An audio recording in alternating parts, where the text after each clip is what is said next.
it's pretty simple for me. I want to be the best. I want to be the best mountain rider out there. That is something that is in the back of my mind every day I ride.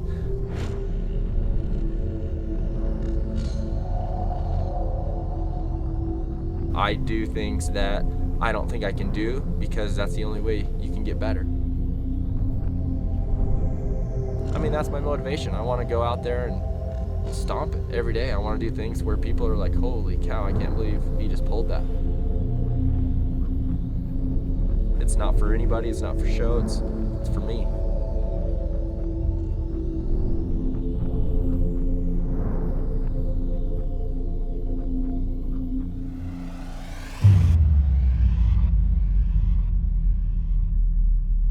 My name is Burandt and I'm 29 years old. I'm from Kremlin, Colorado.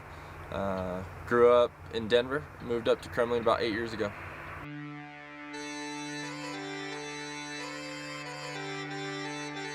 Kremlin is probably one of the biggest redneck towns I've ever witnessed. I've been a lot of places, and you know, I've actually seen a three-legged dog and it was for real. So of course Kremlin's redneck.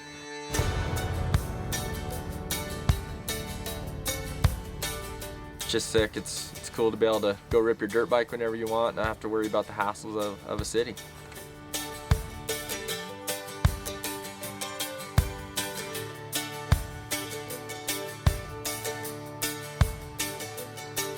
Well, my name's John Lee Pettimore, same as my daddy and daddy before. You hardly ever saw granddaddy down here. They only come to town about twice a year. To be at this level, training is required. And I like to do this a bunch of different ways. I've gotten really big into moto. Even got a little track at my house now for conditioning.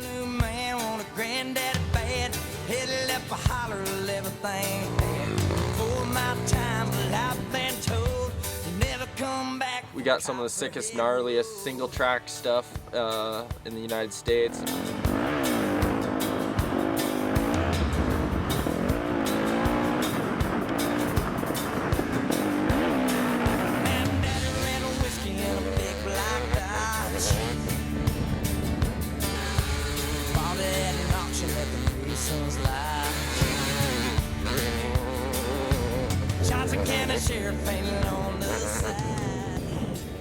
Snowmobiling is my number one passion. I think everybody knows that. So the sleds have come a long way. I mean, we started back on, I started on an old Eland sled, which to this day, actually, I still think I could rip on that thing. But the M series has introduced a whole new way to ride, and it has changed my backcountry riding, and it has opened up so many doors. And then obviously, you take an already really good sled and start modifying it. And I mean, first we started with nitrous, now we're up to turbos, and it's all about power to weight here in the mountains. And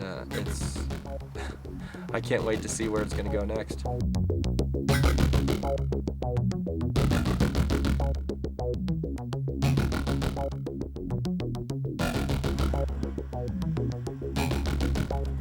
Don't follow that first trail. I would advise you not to go that way or you might die.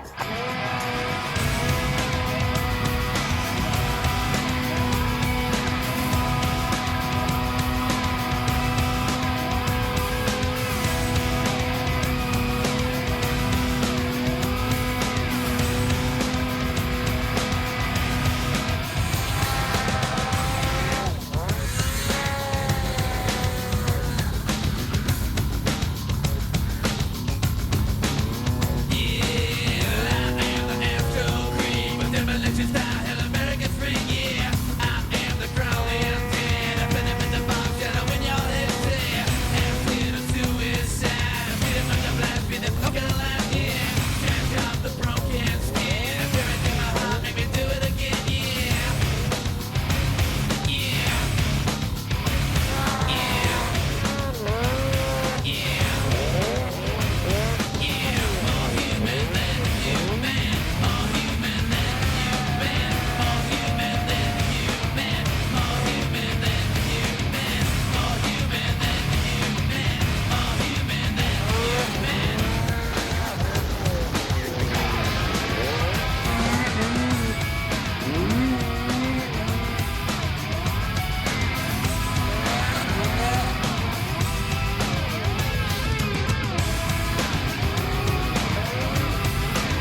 This year we got the M sled, which stock they're right around 490 pounds.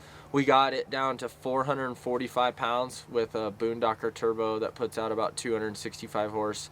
I'd say that's relative power to weight ratio to a top fuel dragster.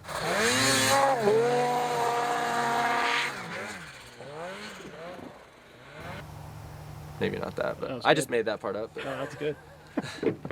So one of the main reasons I started Burandts Backcountry Adventure was it's kind of a challenge. You know, I want to challenge people. I want someone to come out here and beat me, because if someone beats me, that makes me motivated. And you know, I had actually a handful of riders last year where I said, you know what, these guys can hang, and that was awesome. And you know, it was really neat for them to come to me and say, Chris, this was the most incredible experience I've ever had. We created this opportunity where people can come out, ride our modded rental sleds, stay at our lodge in Kremling. We wine and dine you, cater to you, and get to hang out, and it's just really laid back and go rip some of the sickest mountain terrain with me. And it's just a cool opportunity for people to do. Oh, it's over here.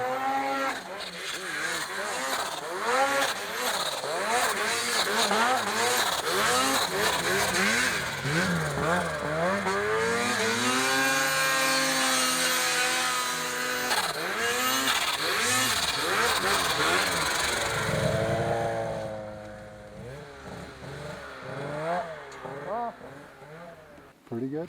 What do you guys think of that? That's beyond pretty good. Ridiculous. You guys having fun? A lot of fun. Yeah? A lot of fun. You guys think of Chris Burandt? Goofy. He's a true guy on a sled. And in person.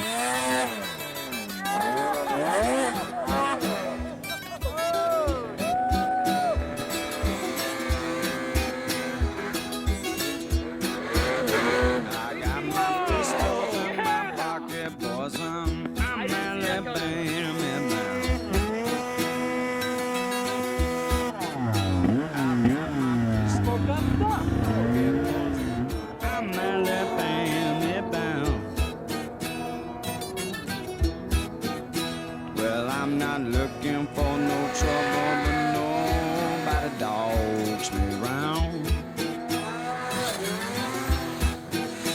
Now, well, I'm going to fetch my woman, people. Try this right on. Stop it. The turbo serves me.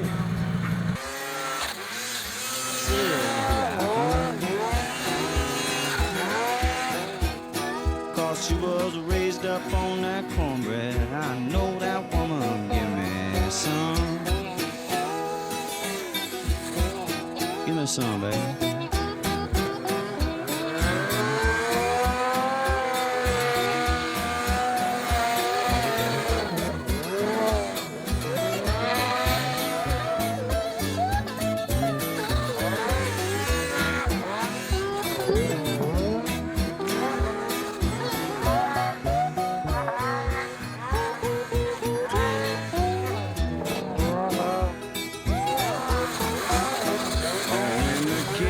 Alabama people, don't you try to dog him around. Now when the kid is Alabama people, don't you try to dog him around. Cause if you people cause me trouble, Lord, I got to put you around.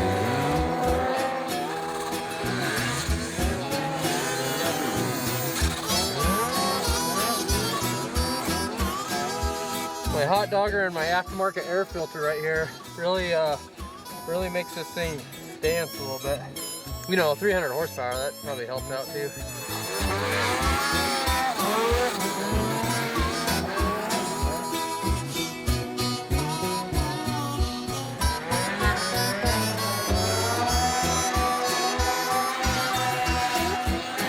I was born in Mississippi, baby, don't take any stuff from me.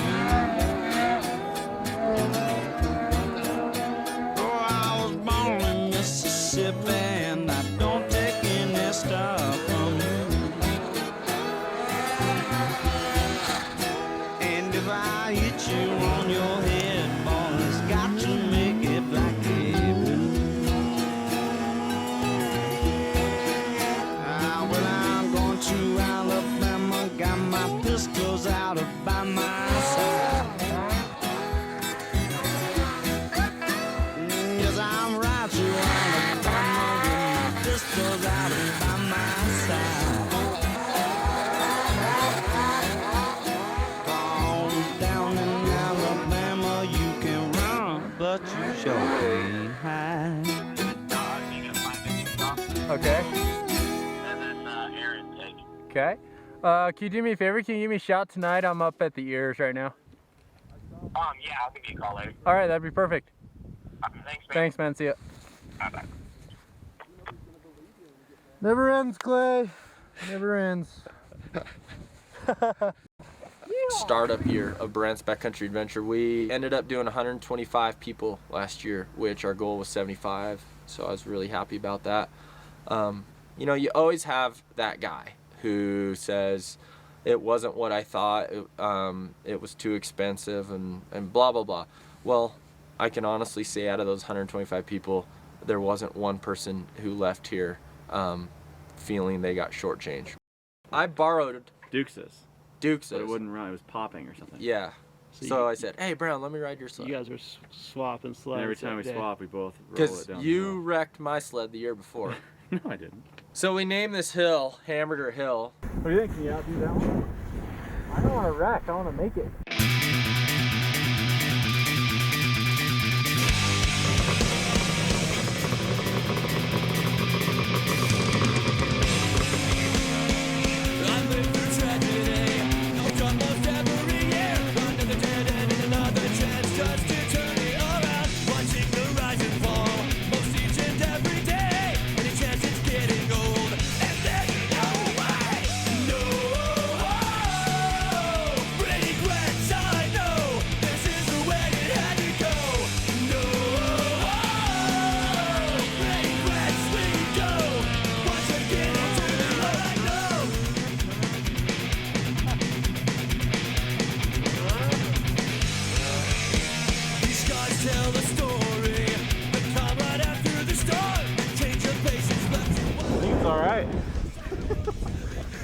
Well, I don't feel too bad about rolling his sled. If so, I actually borrowed his sled to do a shoot that I wanted to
Oh my God. I actually made it all the way up to the top, and then so I'm all claiming it, and then I get to this spot where I needed to go, and I'm gonna blame it on the sled. The sled bogged. Okay, it didn't, but I messed up. All of a sudden, the sled comes crashing down and carnage. And Next message. Yo, Brown, Burandt. Hey, sorry about that flood today. That kind of got out of hand. man. Talk to you later. See you, bye. End of message. The Colorado snow, that is something that people just have to experience. It is the driest snow that I've ever encountered. When someone says, yeah, I was riding in 4 to 5 feet of powder. 4 to 5 feet of powder in Colorado, I wouldn't even be able to ride in. And you know, we had 3-foot dumps last year that it almost made snowmobiling undoable, almost. Here we have the driest snow, which makes over the hood, I mean, it is seriously over the hood, packing your goggles, choking the sled, and I'm just giggling the whole time. It's awesome.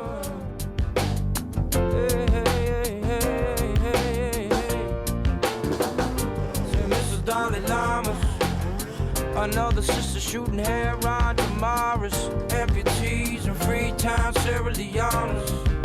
The church wasn't honest.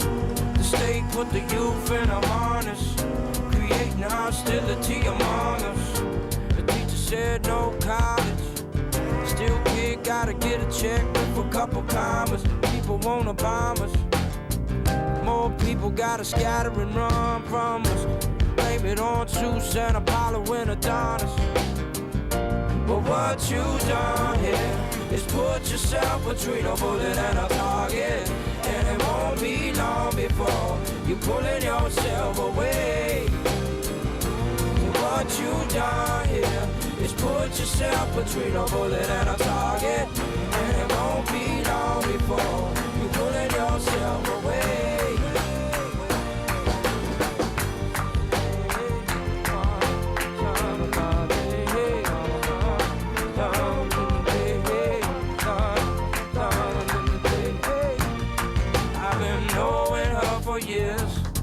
I've been seeing her for years.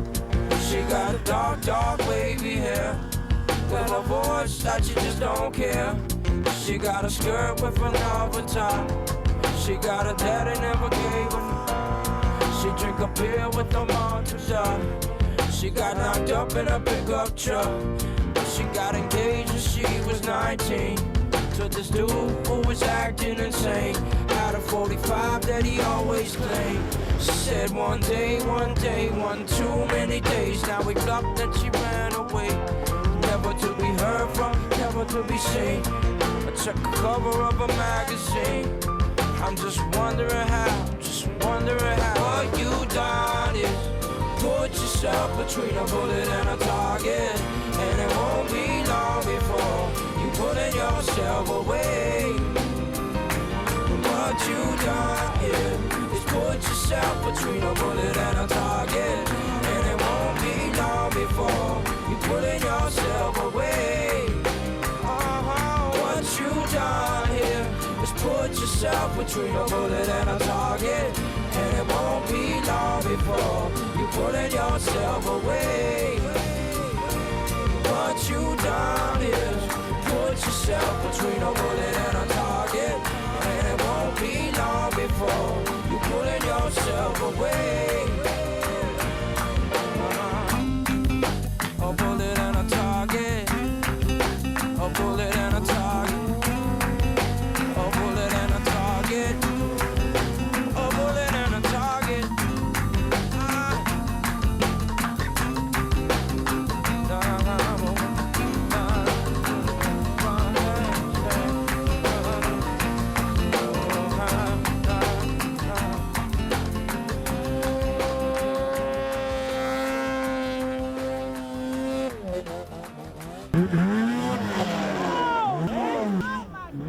Oh my God, dude. Is he dead? Yeah, damn. You guys just see that? Yeah, that's extreme. When I'm in the backcountry, I really feel that I make educated decisions with climbing, and I mean, I really have a sense of awareness when it comes to avalanches, I feel. I had a little lapse of judgment this year. We got dumped. It was just one of the sickest days I've ever ridden. I mean, I had been testing slopes all day, and nothing had slid. And the snow was actually firming up because it was getting warm. I spotted this line where I'm like, I think I could do some pretty cool pow turns, and Brown's like, okay, well, just come down here And you know, and actually looking at it, I did think that it had a chance to slide, but it wasn't a big face where I was going down, and it went down into some trees. So you know, I was actually mentally prepared. You know, I was ready for it to slide. I wasn't ready for how it actually slid when I started. I started over the hill, and I started doing some pow turns. And the second turn, and my sled was turned sideways. It broke. Keep an eye on him. I was on top of the snow, you know, feeling pretty good, and then somehow it spit me out through these trees.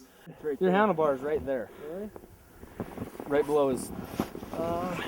I definitely felt the trees rocking me. Your helmet's pretty sweet. Yeah. Time for a new visor. Got some brain bucket damage. Yeah, I felt that kind of whack me in the jaw one time. My instinct is I pinned it and tried to side hill to the right. That got my momentum going. I don't know if I can. Hold on, guys. That'll break my legs. Oh, let's do it.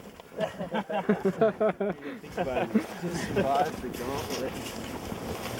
Dude, that was so gnarly. Let's go right here. I can't believe he just took a little bit of life out of the rest of us. It scared the heck out of I'll me. tell you what, dude, you get cold sitting there too. I'll tell you what, you think the worst too when you're on our side. Oh, I know, I've been there. I did get my helmet a little That bit. wasn't cool. Well, I just straightened out you're and so lucky. torpedoed. I'm so psyched that you have luck on your side. Seriously, dude. So everything turned out as good as it could have. So I'm stoked on that. So I've been very fortunate to ride, I mean, all over the world, which is crazy to think about. But you know, my favorite place to ride is Colorado, obviously. But I've had the opportunity to go up to Whistler up in British Columbia and ride some of the gnarliest terrain I've ever seen. And Talk about how it scares you a little bit up there. it does. I know, I know it does. I had just gotten my 1000 turbo, and this thing was ridiculous.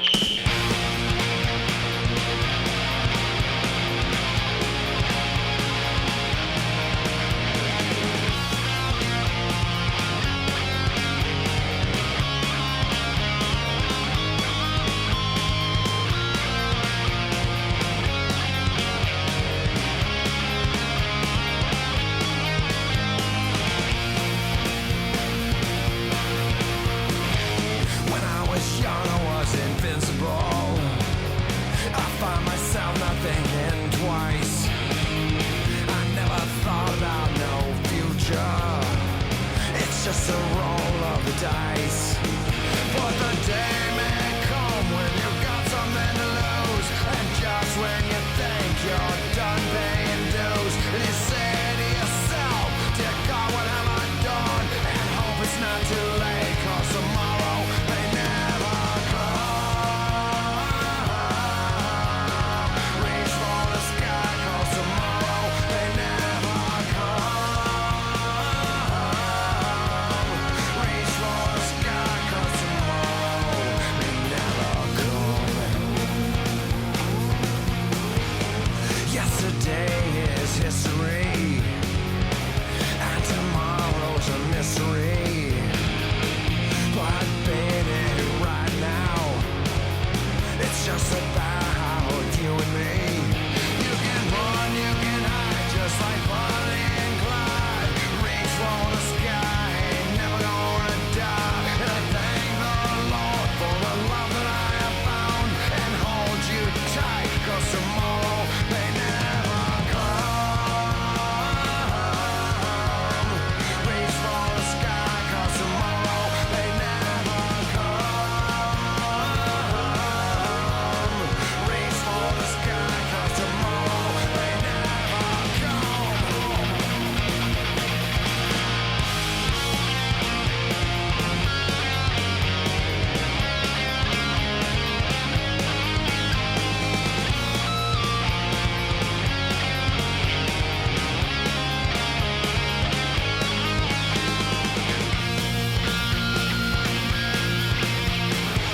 So if you please take this moment, try Try if you can to make it last. Don't think about no future, and just forget about the past and make it last. Reach for the sky, 'cause tomorrow may never come. Reach for the sky, reach for the sky, 'cause tomorrow may never come. Reach for the sky, reach for the sky, 'cause tomorrow may never come. I saw this shoot that it just looked insane. It was going really good until about halfway the snow changed. I would say I was about 2,000 foot elevation, and the snow at the bottom was that spring snow, really good traction, and then it got glacier snow. If I would have had the nads to look down at my speedometer, I bet it said it was doing 100, and I was going like 10 miles an hour up this thing. The line I wanted to take, I didn't have enough speed to get to, so I had to go left, and I tried to wheelie up over this cornice. It got to the top of the cornice and flipped backwards. No.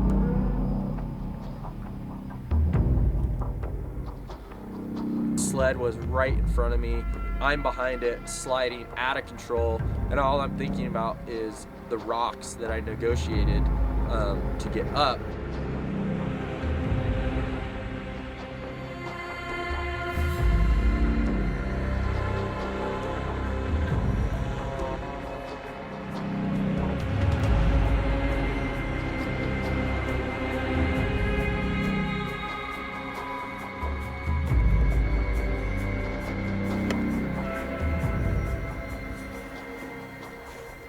That one got steep. You see your boondocker box? Really? Yeah. Got it done right there. Yeah. Man. Dude, it just started getting slippery. Oh, I seen you spinning. Ooh. Bad feeling. Like, oh no, and he's going into that cornice. I know. Dude, and it doesn't look like it from here, but it's a big trough. Like where the snow or water has been running down. Sure. That was kind of gnarly too. Yeah. Ah! Tunnel. Tunnel, yeah. Dude, I can't believe how much crap it ripped out of here. Oh yeah. Those damn hoods, they can't stay shut. I needed to really double bungee that. Yeah. Dang, I got 2 sleds like this sitting at home now. In all honesty, with the sled and with my mindset when I go there, I am just so glad to be done with a film shoot there. Filming with Slednecks has always been something that has been really important to me, and it's important to me because I want my footage or my segment to be better than last year's, and the only way to do that, the only way to be better, is you got to try gnarlier stuff, and you know that in itself is a big motivator for me. Is I want a good part in Slednecks, and you know, they're the elite film company out there, and I want to be a part of it.